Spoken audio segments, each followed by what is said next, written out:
This is a Montero 15-track album review. That boy Montero came with that heat, man. Whew. It's better than Kanye's album. And if that got you mad and heated, be upset with Kanye. Be angry with Yeezy. And I know it's a lot going on right now. From Bow Wow wanting Angela Simmons back. And I do not blame him one bit.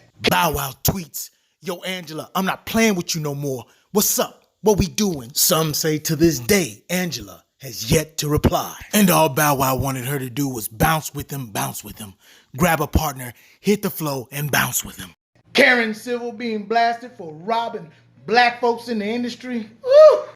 One of Karen Civil's victims, the now blocked by Karen Civil, Joyner Lucas, said, "Shaking my head, I was broken down on my last leg, bruh. That $60,000 was literally my last effort to help me get on, and you stole that from me when my son was born.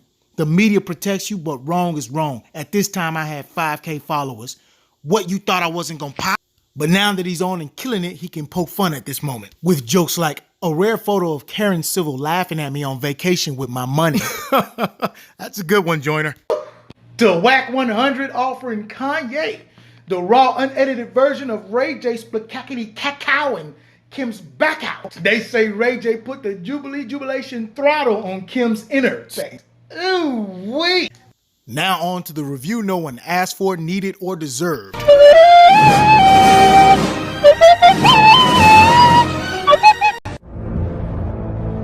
If you are easily triggered, my advice is that you leave now. Now I know a lot of y'all are saying, on a gay scale out of 10, from 1 to Billy Porter, how gay was it? I give it a light Elton John 7. This definitely isn't a hip-hop album or a rap album. It is a pop album and should be treated as such when the Grammys come around and all the other award shows. He's not glorifying blowing people's brains out or killing 5 people on every track. Now, I'm not saying y'all should all go jump on and listen to the album. I'm just reviewing what I heard because of so much controversy surrounding the album. Folks is tired of listening to all that violent music. And one thing you ain't got to worry about is Montero getting shot in a drive-by unless it's a bukkake drive-by. Despite how gay Montero wants you to know he is, this album is really more so about his experiences. It's not the chord album. It's more about his experience in his life and his journey. It's well produced, easy to listen to. If you skip them first 6 tracks for us straight folks. Now, if you're a part of the alphabet community, you are going to love this album. At least a lot of you. And the back end half of the tracks remind you of the early 2000s. Don't get me wrong, it's a lot of moisture on this album. Them first few tracks out the gate is Bobby Light Moist. The first track on the album is called Montero, Call Me By Your Name. That's where they kicked the trombone handler out of heaven and he went all the way to brimstone on a stripper pole, then gave the devil a musty Mongol lap dance. Then after that home invasion into Lucifer's crib, he snapped the devil's neck. That song caused a lot of uproar because of the video. And those devil shoes. And a lot of communities, Christian community included. And next track, Dead Right Now. Briefly insightful song. Well-produced track. Briefly talks about the relationship between him and his mother. Then also where he was at with his sister, living in her house, and how his songs wouldn't do numbers.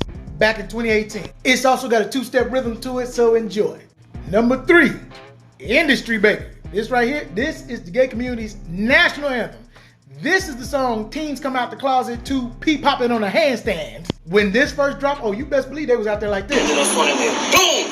And then everything just went boom, like boom, boom, hit the ground, right? I was like, oh my God, Lord, please make this. Ladies, when Industry Baby drop, you best to get out their way. They ain't trying to dance with you. They trying to cut a rug with a hot slug. They turning up to burn up them calories. They get buck wild to their golden child. Jack Harlow was the feature on this song. He gave this track the best mediocre verse he could. Top tier weak sauce. Number 4, That's What I Want. Instant hit out the gate. The video is about one relationship with another guy who's living a double life. DL men. This what happen when you show up to somebody's house unannounced. You get the surprise you wasn't looking for because you want to pop up. Now you all heartbroken over dangling because you crying over the fact this boy got a family and he part-time straight.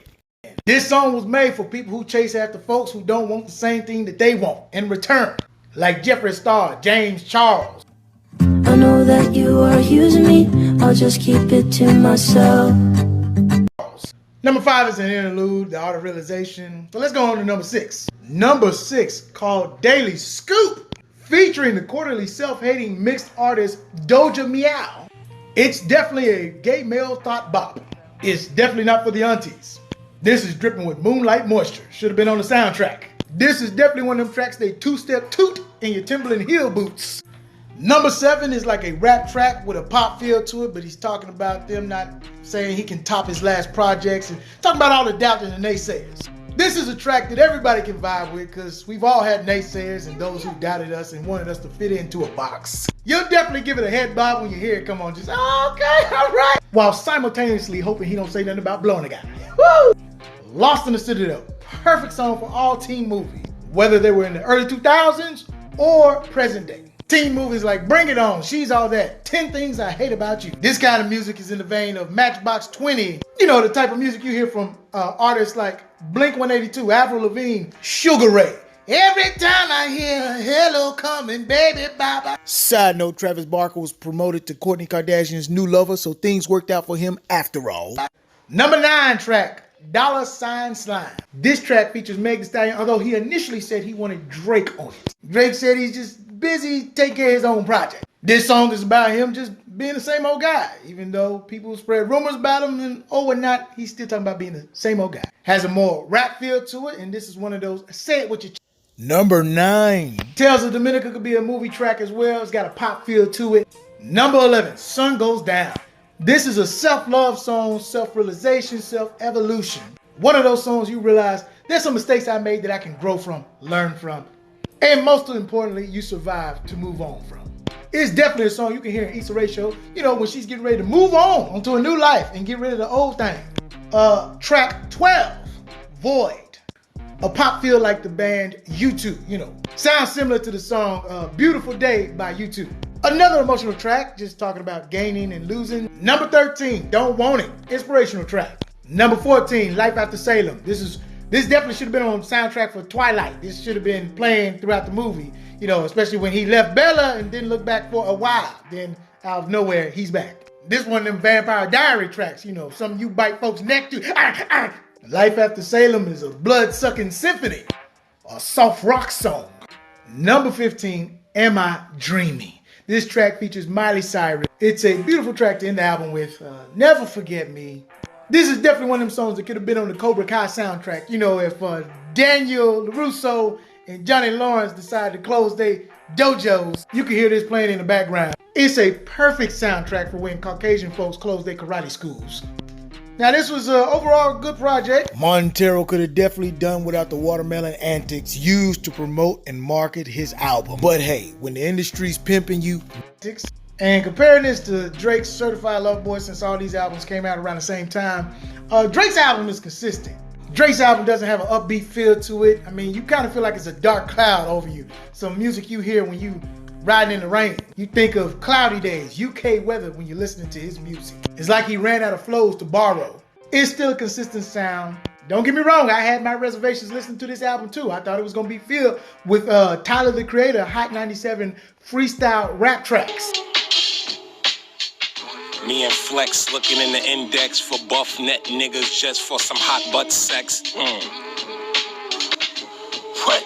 What made you go with that verse? I don't. What made you? I repeat, this is not a rap album. It is not a hip hop album. This is a pop album. And he is a pop artist that sometimes rap. You know, like Kesha, Bad Baby. I'm out. I'm Valentino Juku. You guys been great. Y'all enjoy the rest of your night. Thank you so very much. Ready? Don't forget to like, comment, and share it. Follow me on all social media, Twitter, Facebook, Instagram, and YouTube. Thanks for watching. I'm Wellington Ojukwu.